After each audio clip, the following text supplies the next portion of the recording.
Welcome everyone. My name's David Johnson. I'm the Deputy Director of QuakeCoRE, and I've been asked to introduce this seminar. So Ilan is a Professor of Disaster Economics at Victoria University of Wellington, and will be giving a presentation on Build Back Better, ? So without further ado, we'll give you the full time and we'll have some questions at the end. So welcome to it. Okay, thanks, David. Can everyone hear me? I don't know where everyone is, but please pipe in if you cannot hear me or if you cannot see the screen, the PowerPoint. Can anyone? No? Yes, yes, we can. Excellent. Yes, we can is a good slogan. Okay, so what is the topic of the presentation? The topic of the presentation is Build Back Better, and this started in a request I had from the Asian Development Bank to describe to them cases in which we observed Build Back Better. This was part of a bigger project that they were doing about recovery after disasters, and so that's the initial impetus for this for this project, and basically I told them, well, first of all, before we describe cases, we want to look at a bit about the general track record in terms of building back after disasters. So what do we observe in the data overall about recovery after disasters from an economic perspective? So there are, of course, a lot of potentially other perspectives, social, environmental, and so on. But I'm an economist, and that's my sort of that's my field. So when we look at what happens after a disaster, the typical way I think of it, we should think of it in three buckets. So the first bucket is what happens in the immediate aftermath, immediately from the event. So whatever the hazard is, if there is an earthquake or there is a flood or whatever it is, then there is the damage to various assets. There, of course, there might be mortality and morbidity. People get displaced. People get damaged in other ways. So morbidity doesn't have to be physical.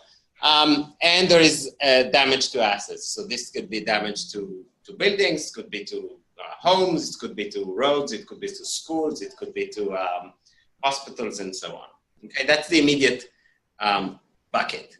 Then there is the short-term impact, and the short-term, I mean maybe from immediately after the event to maybe a couple of years after the event.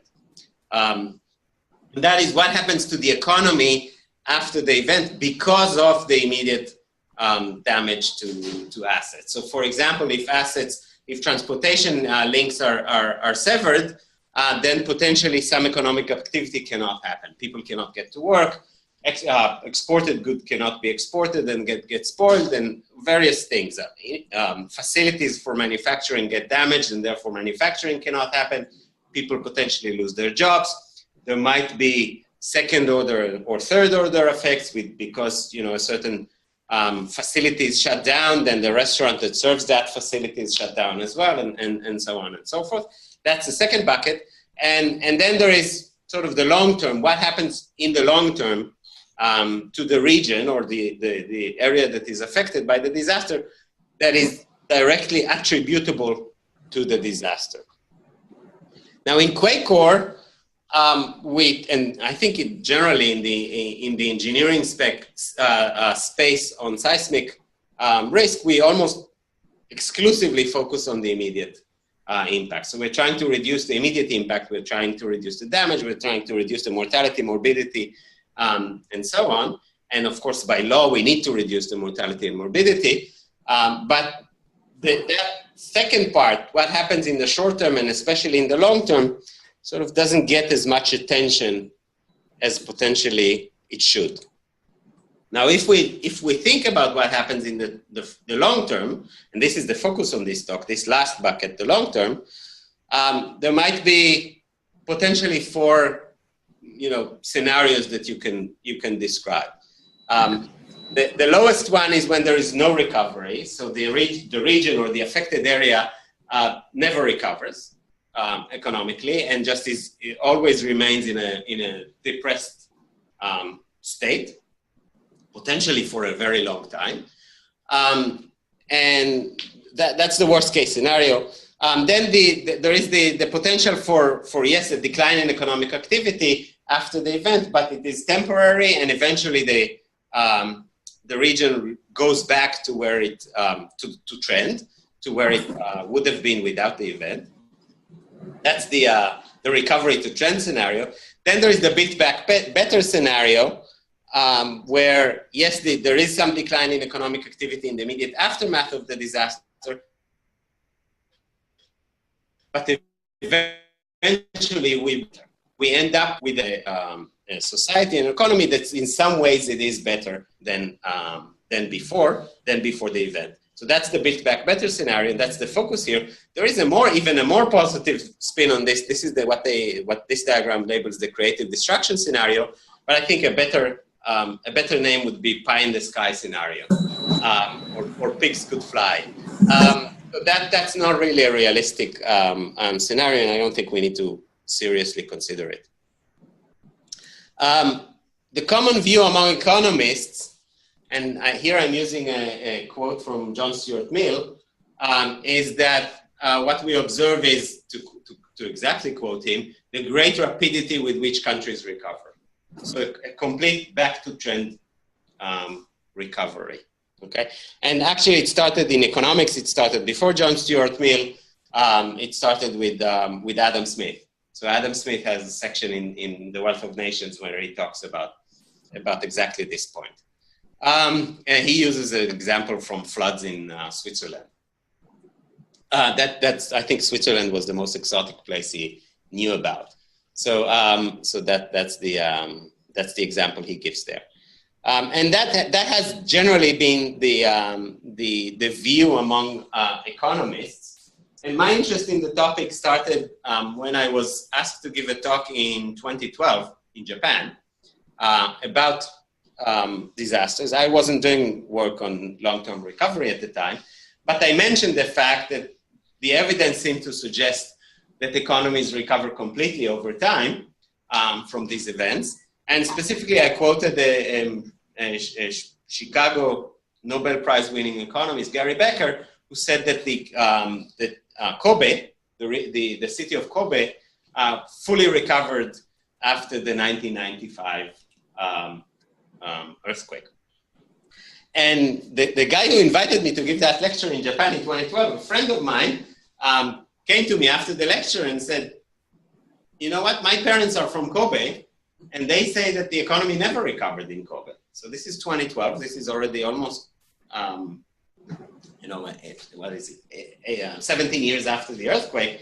And he says, my parents are there. They say the economy never recovered. They say it's still a recession or a depression there, 17 years later.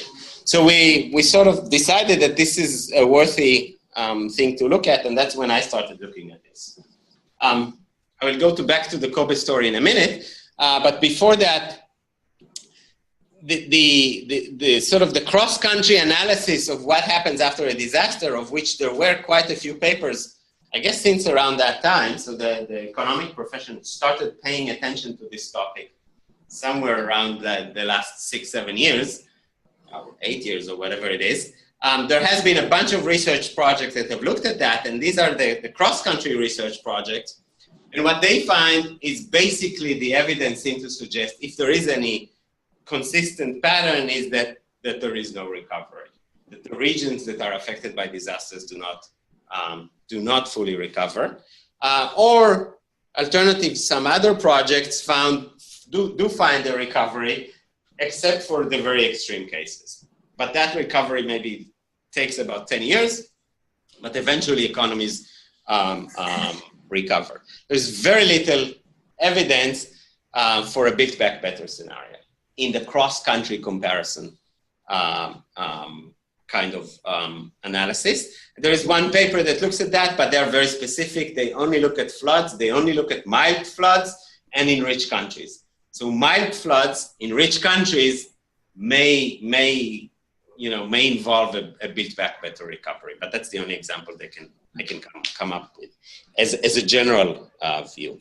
Now, my interest started in Kobe, so what we did with this Japanese friend, Yasu Sawada, and with my PhD student and his PhD student, we collected a lot of data on Kobe, and actually on all of Japan at the world level. So this is a very sort of a neighborhood, slightly bigger than a neighborhood, but a very granular data. And we looked at what happens to that, to the region affected by the disaster in the long term. And this is a map of the city of Kobe. So the epicenter of the earthquake was on the island here. This is the island, which is just off the coast of the center of Kobe is the central business district of Kobe is just on this point where the cursor is. I don't know if you can see it, but it's just here. And what we observe is that 15 years later, after the earthquake, and I'm colorblind, so I hope I'm describing it correctly, but we still observe decline in income, per capita income, in Kobe that is directly attributable to the impact of the earthquake. So the details on how we conclude that this is directly attributable to the earthquake is irrelevant at this point, but you sort of need to trust me. What I am showing you is the impact that is directly attributable to the earthquake. And we observe roughly in the city of Kobe a decline in income of 12% that is directly attributable to the earthquake. That's a huge impact. And this is, we're talking about 15 years after, okay? So that seems to suggest that at least in the city of Kobe, we definitely do not observe a Build Back Better, and even no full recovery, okay?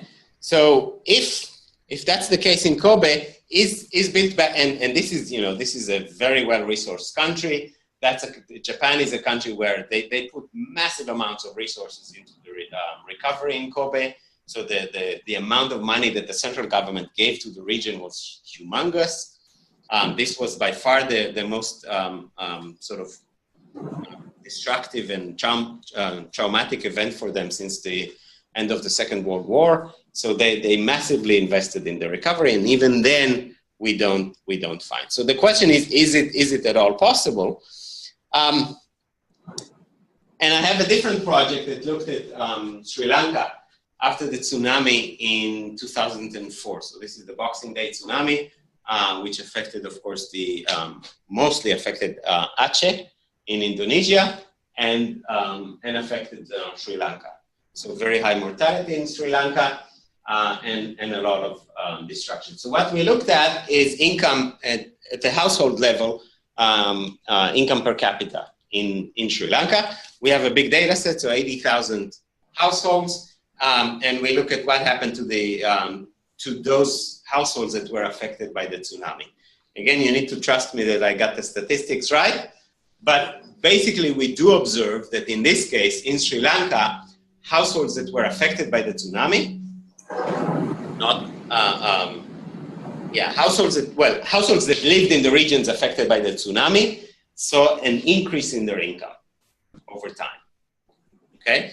And, it was somewhat pronounced in 2006. 2009 is a recession in Sri Lanka, like the rest of the world. In Sri Lanka, it's compounded by the fact that this is the peak of the civil military conflict. So that's the last spurt of the civil war in 2009. So it's less pronounced. The increase in income is less pronounced in 2009, but then there's another follow-up rebound in income that again is more pronounced in the areas that were affected by the tsunami than areas that were not affected by the tsunami. So again, something we can attribute to the tsunami. The increase in consumption is more moderate, but still we observe an increase in consumption for households that were affected by the tsunami. Okay, so this is again directly attributable to the tsunami impact. Okay, so in the case of Sri Lanka, we do have evidence of Build Back Better, at least in those measurements of income and consumption. Now, why was that? what's unique about the Sri Lankan tsunami? What's unique about the Sri Lankan tsunami that was a massive inflow of aid. Okay, Sri Lanka received a lot of foreign aid in the tsunami. The tsunami, for those of you who remember, was one of the the first televised tsunami. So where there was a lot of footage of actually tsunami waves coming in, mostly taken by tourists. And it was a very dramatic event because it hit a lot of tourist areas for the global donor community. So just to give you an example, the tsunami in Southeast Asia was the highest mortality event ever for Sweden. So the largest natural disaster that Sweden ever experienced in terms of mortality of Swedish citizens was the tsunami in Southeast Asia. So because of this was a very traumatic event. It was broadcast all over the world, and there was a massive inflow of aid. So what we argue is that the Build Back Better scenario that we observe in Sri Lanka in after 2004 is directly attributable to that massive inflow of aid. This is an unprecedented amount of aid that flowed in after a disaster. And typically we know that after a disaster, not that much aid flows in. Okay, there's a lot of promises, but typically not that much aid actually materializes. So if Build Back Better is possible, what is it? This is a quote from Alice. So Alice is looking for, is asking the cat, this is the Cheshire cat, he's asking the cat where to go. And the cat is saying, well, it depends on where you want to go. And Alice says, I don't much care where, which the cat then points out, well, in that case, you will get there. And I think that's what happened with Build Back Better. We didn't really define it. We don't really know what it means. So therefore, we can always claim we got there. So we finished the recovery. We said, okay, we have a Build Back Better recovery because we didn't really define what we mean by Build Back Better recovery. So especially the policymakers and the politicians are very comfortable with this ambiguity because then they can easily claim we achieved it. We wanted a Build Back Better recovery and we got it. And I think that is to a large extent the state of the literature. So what I'm trying to do here is define what I think we should mean by Build Back Better recovery, and what I think, based on a number of discussions I had with several people, including actually David, and several presentations I gave of these ideas in several audiences. So what sort of we are narrowing it down to is safer, faster, more inclusive, and with more opportunities. Okay, we think that, or I think, and with some, based on quite a lot of discussions with various people, is that these are the 4 dimensions on which a Build Back Better recovery should focus on. And what I want to do in the next sort of few minutes, actually 12 minutes, is talk a bit about those 4 dimensions. Safer, faster, more inclusive, and with more opportunities. Just to map this into, there has been 2 attempts to define Build Back Better. One by a UN working group that was established back in the 2000s. So the slogan Build Back Better started to be used extensively after the tsunami in Southeast Asia in 2004.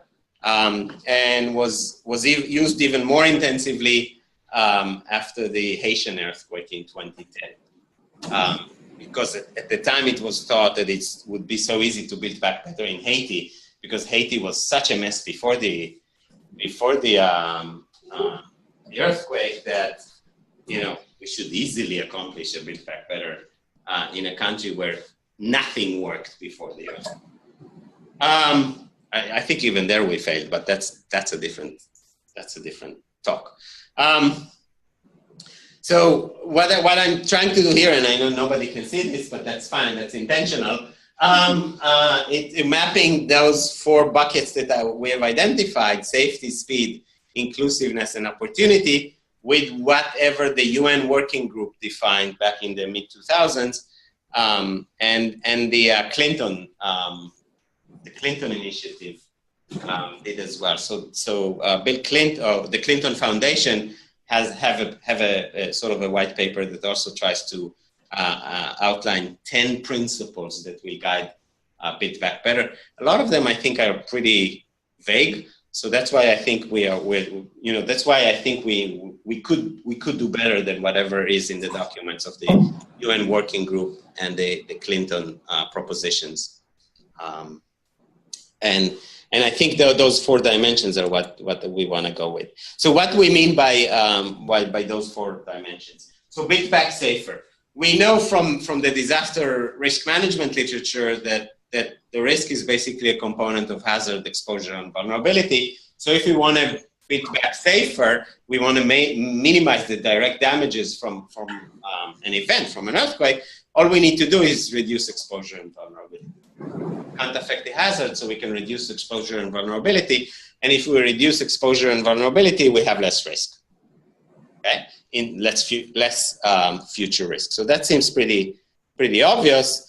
And by reducing exposure, we can do things like the red zone, the residential red zone in Christchurch. This is the sort of a recent view of the residential red zone in Christchurch. We decided this is an unsafe area. So in the spirit of Build Back Better, we designed that as a red zone and no longer allow residential use of that area. Okay. So that's a clear example of reducing exposure. It's a very unusual example. One should add. The residential red zone in Christchurch is from a global perspective a very unique experiment. Okay, it's the only case in a high-income country where the government decided to rezone a very large area with, this point, in this case, 8,000 houses.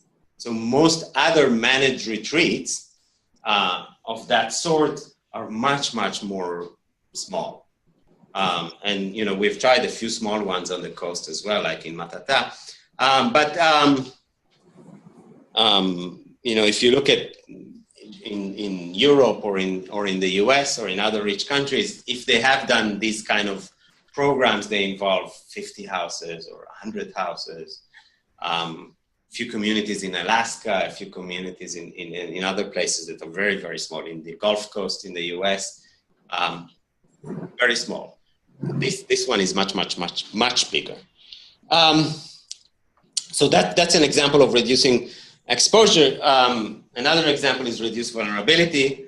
This is Ken Elwood on the call? I wanted to berate him for closing down my daughter's favorite building, which is the Central Library here. I closed nothing. What's that? I closed nothing. I would still like to blame you on that. Anyway, my daughter is really upset with you. I told her it's you. Okay, so next time you see her, be careful.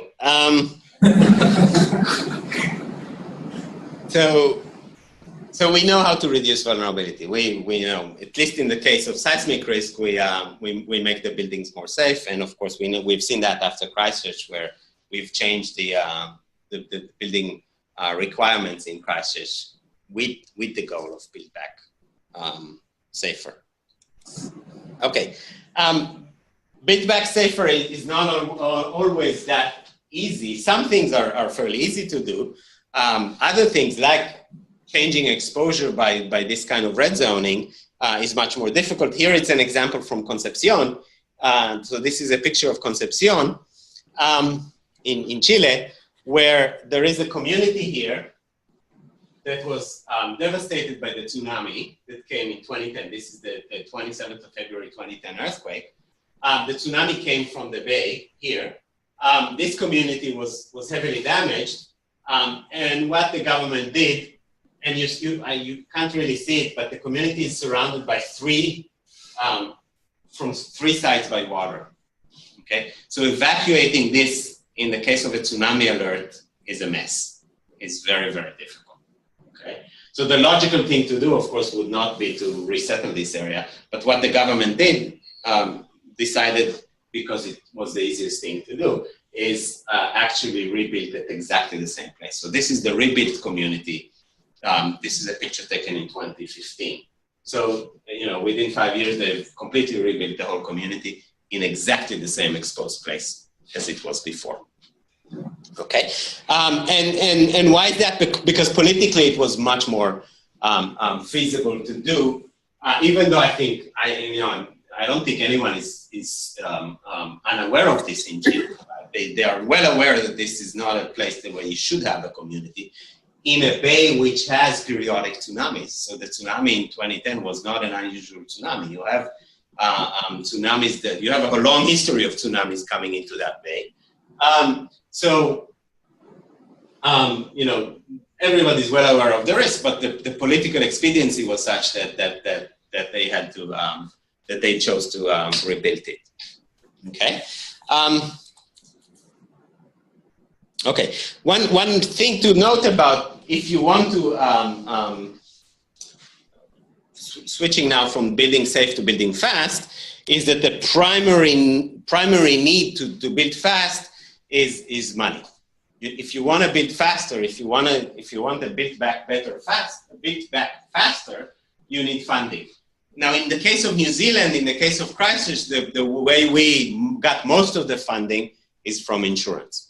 It turned out not to have been so fast because it took a lot of time to settle claims, and that's a different topic. Again, I'm not going to talk about this, but we do see a shift now in this space in New Zealand, and I think that's a shift that should concern anybody who is working in this space, and whether we could sustain the level of high insurance that we had in the past. This is just from a few days ago. We now, now our news has been consumed by much more horrific events, but this was I think an issue in the news 2 weeks ago, and will continue to be a concern for a while, where it's not clear that insurance is a sustainable way to funding recovery in New Zealand. There's a lot of things I can talk about this, but again, I'm going to skip that. I do want to point out that potentially there might be a trade-off. There is a clear trade-off between fast and safe. Okay. Usually, if we want to do safe, then we need to sacrifice some speed, and we saw that how long it took, for example, for the residential red zone in Christchurch to be established and decided and settled and doing all the geotechnical analysis and so on. So it took a few years. So you need to sacrifice some speed if you want to do it safe. That's clear. But there potentially are other trade-offs that are less well acknowledged. So, for example, if you sacrifice speed, you are probably also sacrifice. If you sacrifice speed for safety, you're also sacrificing economic opportunities. Because if the recovery is slower, you're going to lose economic opportunities that might otherwise have stayed in the affected region. Okay? So it's not only a trade-off between speed and safety, which we are well aware of, but there's also potentially a trade-off between speed and economic opportunity, which is the fourth goal that I'm trying to describe. Before I talk about economic opportunity, I want to talk about inclusiveness. Now, when I say inclusiveness, I mean inclusiveness in two ways, both in the way that the process is being done and in its outcome. Most of the focus of economists in general is about outcomes, not about process. This has to do with sort of, I think, the implied ethics in economics, but I'm not going to talk about that.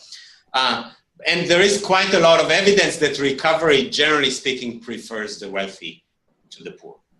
So typically, the poor recover a lot less successfully than the rich, and we have quite a lot of evidence on that from various places in various countries.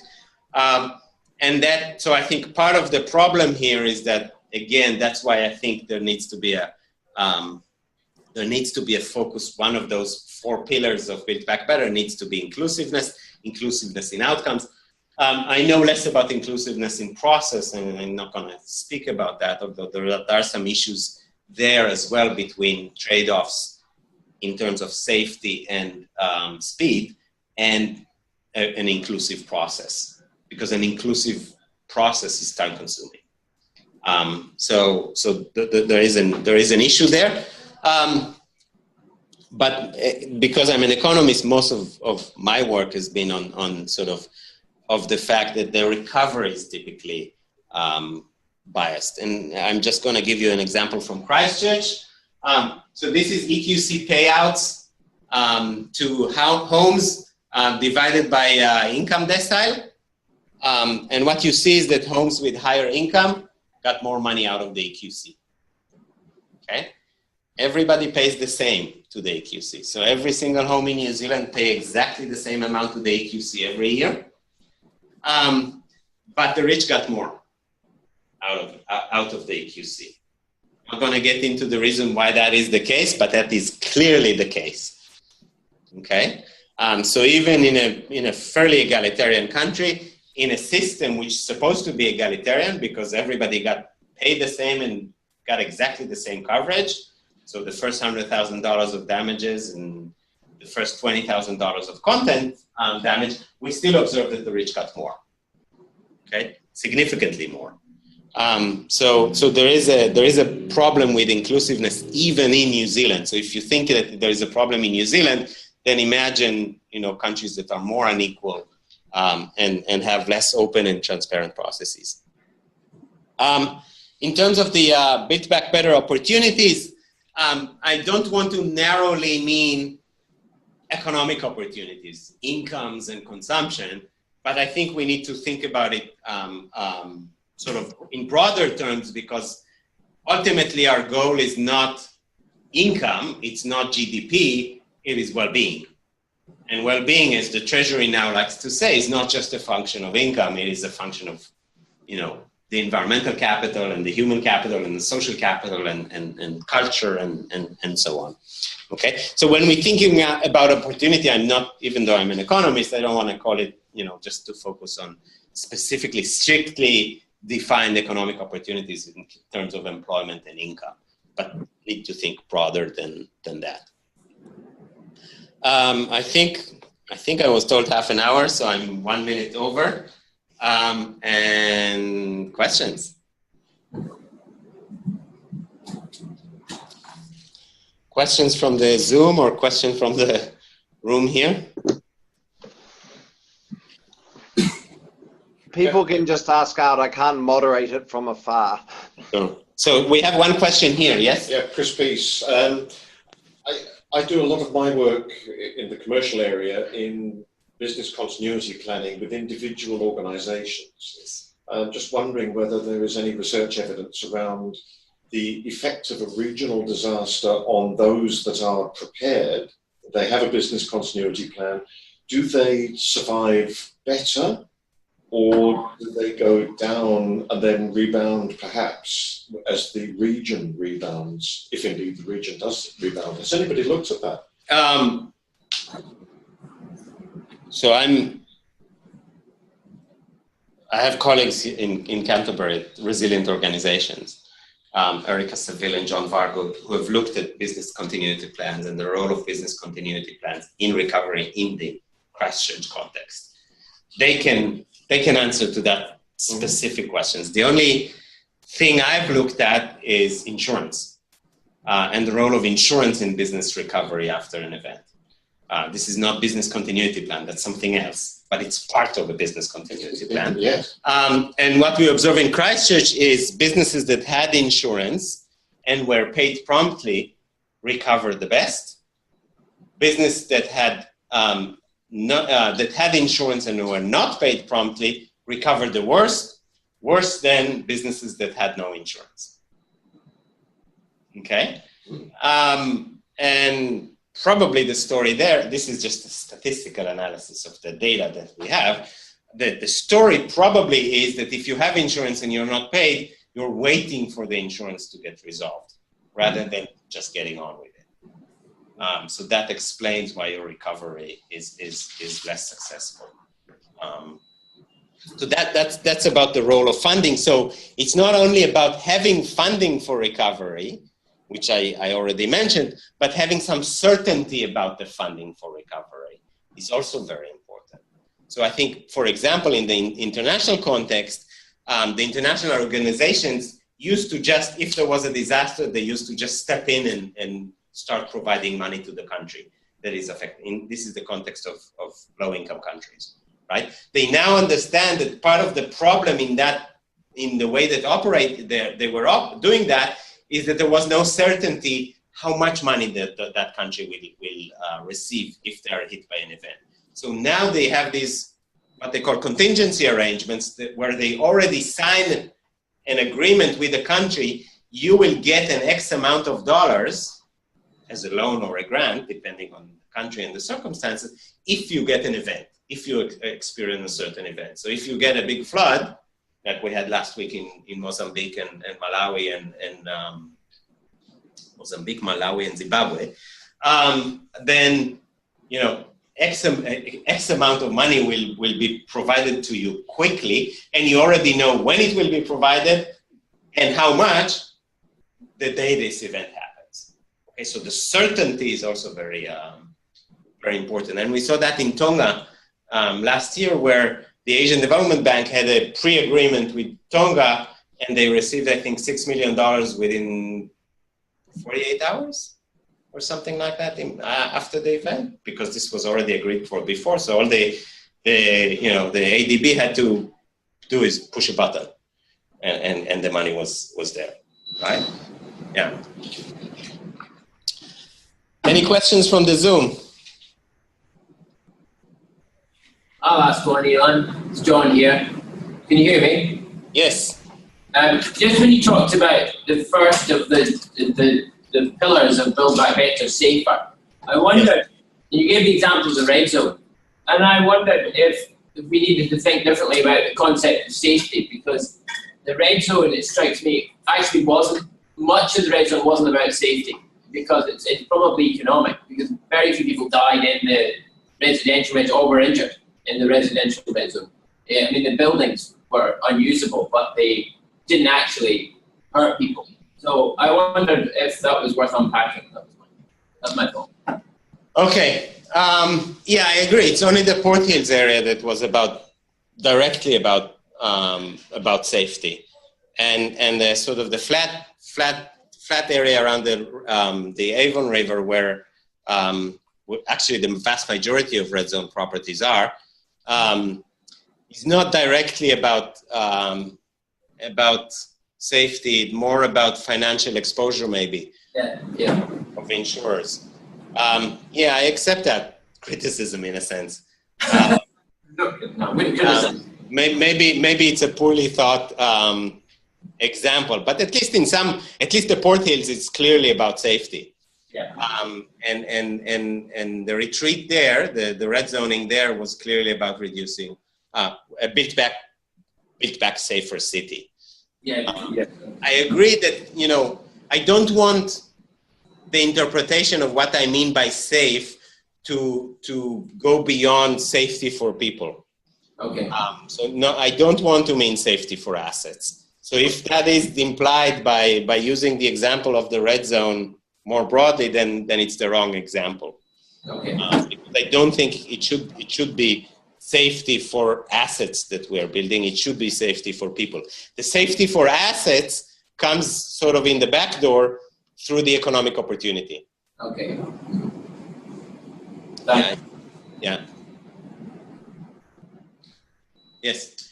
I am intrigued by the slide about after Christchurch earthquake, rich people got paid more by inclusive. Yes. And I know you said I'm going to trust your analysis. Could you tell us a bit more about that background? Because that implies that all those people who got paid less than 100K, they didn't get any payout from their commercial insurance at all, right? Because you will have to reach 100K before you get further.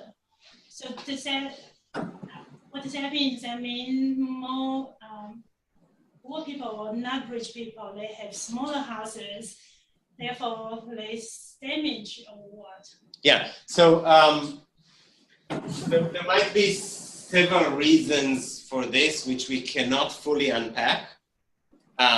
One is that people find it difficult to negotiate with the EQC. So if you have higher income, you might have more education, more ability to navigate bureaucracy. So you might be more able to sort of negotiate higher payout, because it largely was negotiations in many cases. The other explanation, which I think is probably the most important explanation, is that poor people have just cheaper goods and houses. So, you know, if the earthquake caused a damage to the floor in a wealthy home is much more expensive than the floor in a lower decile family. So the EQC, what they did is compensate for the value of the floor. So they paid more for wealthier households. So what are you trying to say here using this example? What I'm trying to say here is that we can make this more egalitarian, and it's really easy to do that. We can, and I have a paper on this, and all you have to do is tie the premiums to the value of the house rather than to the cover of 100,000. Now it's 150,000. So if you tie the premium to the value of the house, a fixed proportion of the value of the house, rather than fixed premiums to everyone, you can make this completely equal, and that's it. And then there's no problem. And then we have I think a much fairer system. Basically, the idea is that for a wealthy household, the probability that they will claim each dollar is higher than for a lower income household, and therefore they should be paying more in premiums. Yeah, but in theory, they pay on their commercial insurance. Yeah, but this is not money coming out of the commercial insurance. This is purely the public money.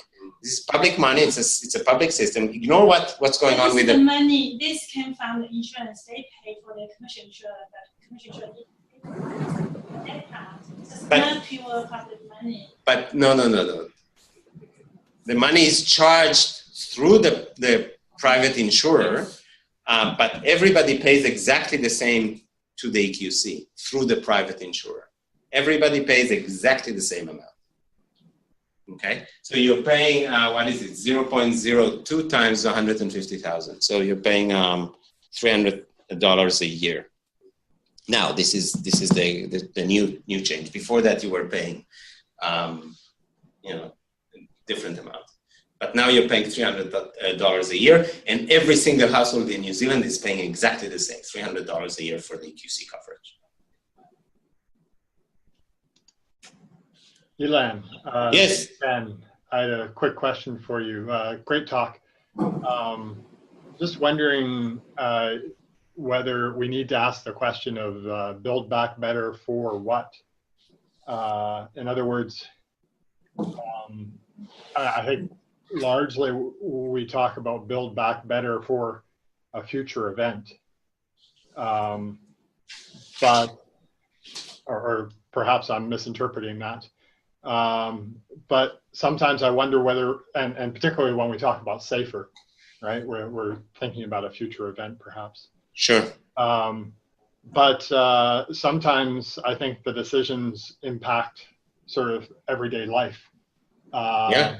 And like I'm thinking of the response of in Japan after Tohoku, of building very massive walls in some communities that depended on access to the ocean for fishing, and it was decided that the walls would go in despite the impact that would have on the local economy. Sure. So my interpretation of Build Back Better is not just for a future event. It's building back a better society, better community, better national community or regional community or society or whatever you want to call it. So it is a much broader concept than the way you are interpreting it. And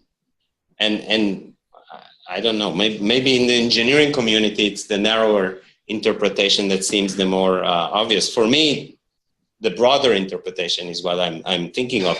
And exactly the kind of scenario that you're talking about seem to have completely emphasized safer rather than the inclusiveness and the economic opportunity. Okay. And if we had a framework in which we're considering all four always, is it safer, is it faster, is it more inclusive, and is it creating opportunities, then our decisions might be different. And that's exactly the point there. I don't know and it might be that in some communities it does make sense to build the tsunami wall, and in other communities it doesn't, because there are potential trade-offs between these four. But clearly what I'm arguing is whenever we make any decision about recovery, we need to consider all four of them and be explicit about the trade-offs and decide which ones we sort of prioritize. Oh, Thank you. I might leave the platform open for others, but I just want to take this time to thank you very much for your seminar. And it's a bit hard, we're all on mute, but we'll sort of give you a thank you for your presentation. And anyone who wants to carry on, Ilan, you can leave the platform on, but a number of people do have to leave soon, so thank you. Thank you very much. Cheers.